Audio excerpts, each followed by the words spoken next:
Hey, what's up, everyone? Welcome back to Token Drop, your daily AI and tech news digest, where we cut through the noise and bring you only what actually matters in the world of artificial intelligence and tech.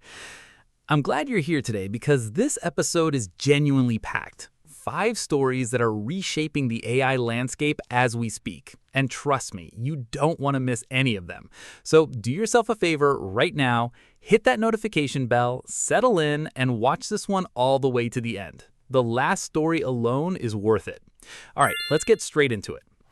Story number 1, Google I/O 2026. And it was an absolute fire hose. Yesterday, May 19th, Google held its annual developer conference, Google I/O 2026, at the Shoreline Amphitheater in Mountain View, California. And if you thought last year was AI heavy, oh, you have no idea. This year, Google didn't just lean into artificial intelligence, they bet the entire company on it. The headliner? Gemini 3.5 Flash. This is Google's new frontier model, and it's not just an incremental upgrade.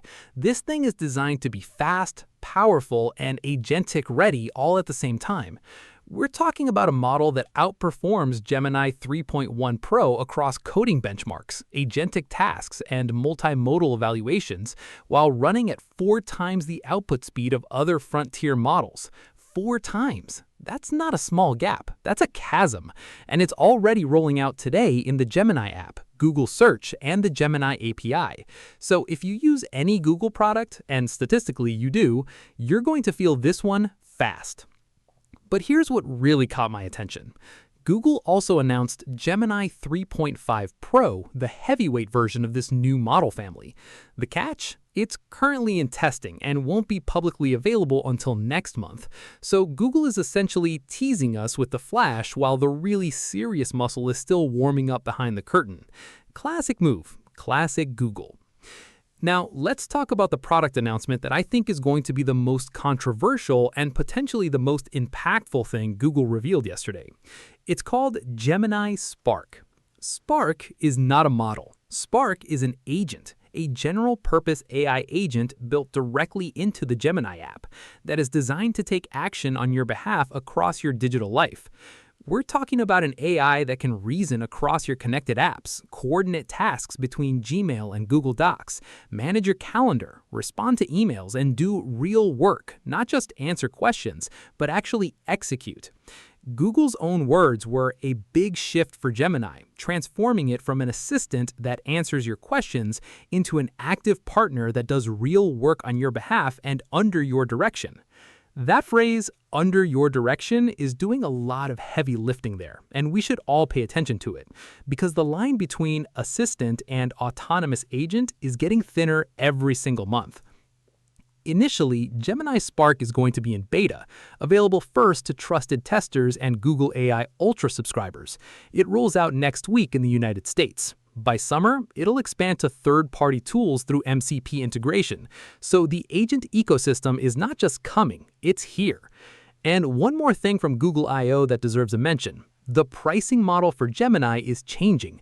Gone are the daily prompt limits. Instead, Google is moving to a compute-used model, where what you pay for, or what counts against your plan, is determined by the complexity of your prompt, the features you use, and the length of your conversation. In theory, this is smarter and fairer. In practice, we're about to find out what complexity actually costs when your AI agent is booking your flights and rewriting your contracts. Pay attention to those billing pages, people. Before we get into the next 3 stories, and they are genuinely wild, I want to take a quick second to say if you're watching this and you haven't subscribed to Token Drop yet, now is literally the perfect moment. Hit that subscribe button right now. We do this every single day. Fresh AI and tech news, no fluff, no filler, just a signal.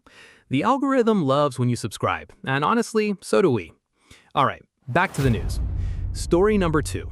OpenAI makes GPT-5.5 Instant the new default.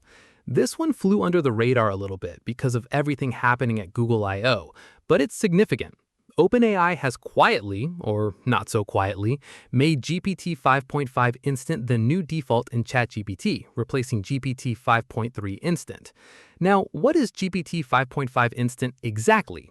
Think of it as the leaner, faster sibling of the full GPT 5.5 model. Where the full version is built for heavy reasoning and complex tasks, the instant variant is optimized for speed and responsiveness, the kind of model you want when you're in a rapid back-and-forth conversation and you don't want to wait 3 seconds between replies. By making it the default for all ChatGPT users, OpenAI is essentially raising the floor of their product. Every single person who opens ChatGPT today is now getting a meaningfully more capable baseline experience than they had last week. And this matters strategically, because OpenAI knows that Google just dropped Gemini 3.5 Flash with 4 times speed claims. The race isn't just about who has the smartest model anymore. It's about who has the fastest, most usable model for everyday people. And that race is running at full sprint right now. Story number 3. Mistral goes industrial, acquires Emmi AI. European AI lab Mistral, you know them, they're the French outfit that's been punching way above their weight in the open weight space, just made a significant strategic acquisition. They bought Emmi AI, a physics modeling startup based in Linz, Austria, that specializes in simulations for airflow, heat transfer, and material stress. Now, on the surface, this sounds like it has nothing to do with language models, and you'd be right. But that's exactly the point.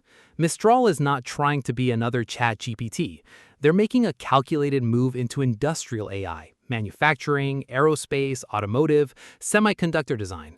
These are sectors where European companies have deep expertise, and where the United States and China don't have an automatic home field advantage. This acquisition also fits into a much bigger strategic picture for Europe. The EU has been pushing hard to develop sovereign AI capabilities, systems that European industries can actually trust and own, rather than depending entirely on American or Chinese infrastructure. Mistral is positioning itself as the backbone of that vision. And honestly, it's a smart lane to be in. While everyone else is fighting for the consumer chatbot market, Mistral is quietly building for the factory floor. Story number 4. Meta is cutting jobs to fund its AI future. This is the story that's making the most headlines in the mainstream tech press, and for good reason, because it's uncomfortable. Meta is laying off workers, again. The current round follows earlier cuts in Reality Labs and content moderation, and according to reports, additional rounds are planned in August and the fall. Why? Because Meta has raised its 2026 capital expenditure guidance to up to $145 billion, and the human headcount bill doesn't fit neatly into that math. CEO Mark Zuckerberg and CFO Sue Lee have been explicit about this internally. AI advances are forcing the company to rethink how many humans it actually needs. In fact, Meta has launched an internal tool called the Model Capability Initiative, a system that literally tracks employee actions in order to train AI agents to do those same tasks. Think about what that means. The company is watching how its own employees work specifically to automate their jobs. If that sounds dystopian, that's because it kind of is. Employee sentiment inside Meta has reportedly dropped sharply, with internal ratings on Blind declining and workers raising privacy concerns about how this data is being used. This is the AI transition in real time, not abstract, not theoretical. It's happening now, inside one of the most powerful companies on the planet. And we're rounding out today with story number 5. And this one is worth sticking around for because it shows just how crowded and fast-moving the frontier model race has become. Story number 5. xAI drops Grok 4.3. Elon Musk's AI lab, xAI, has released Grok 4.3, the latest iteration in their Grok model family. This is a direct successor to Grok 4.20, and according to the team, it's been specifically tuned for 3 things: complex reasoning, code generation, and factual accuracy, with a particular focus on reducing hallucinations.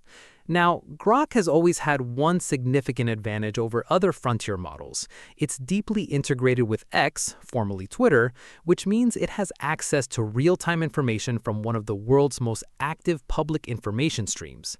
And that integration continues in Grok 4.3. What we're seeing with this release is xAI trying to compete directly in the reasoning and coding space, not just the information retrieval space. That puts Grok 4.3 in direct competition with GPT-5.5, Gemini 3.5 Flash, and soon Gemini 3.5 Pro. Here's the bigger picture. We now have at least 5 major labs shipping significant model updates within a single 2-week window. OpenAI, Google, xAI, Mistral, and Chinese models like DeepSeek V4 Pro and Emmi are all pushing hard. The frontier is not just expanding, it's crowding. And what that means for everyday users is remarkable. The baseline capabilities available for free or at minimal cost are approaching what was cutting edge just 6 months ago. The pace of this is genuinely unprecedented. So let's quickly recap what we covered today. Gemini I/O 2026 delivered Gemini 3.5 Flash, the fastest frontier model on the market right now, plus Gemini Spark, an agent that's moving AI from answering to doing.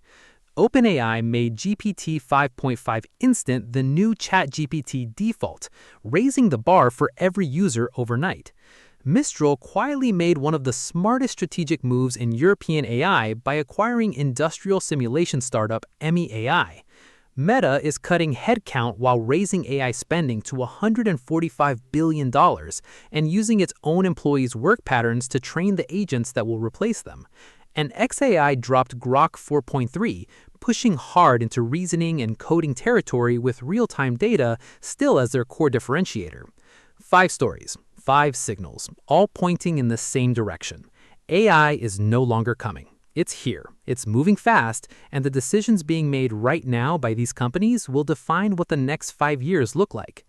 That's a wrap for today's Token Drop. If this episode gave you something to think about, do 3 things for me right now. Leave a comment below with your take on Gemini Spark.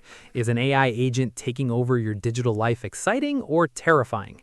Subscribe to the channel if you haven't already, because we do this every single day, and you don't want to miss what's coming tomorrow. And share this video with one person in your life who needs to understand what's actually happening in AI right now. They'll thank you later. I'll see you tomorrow. Stay sharp.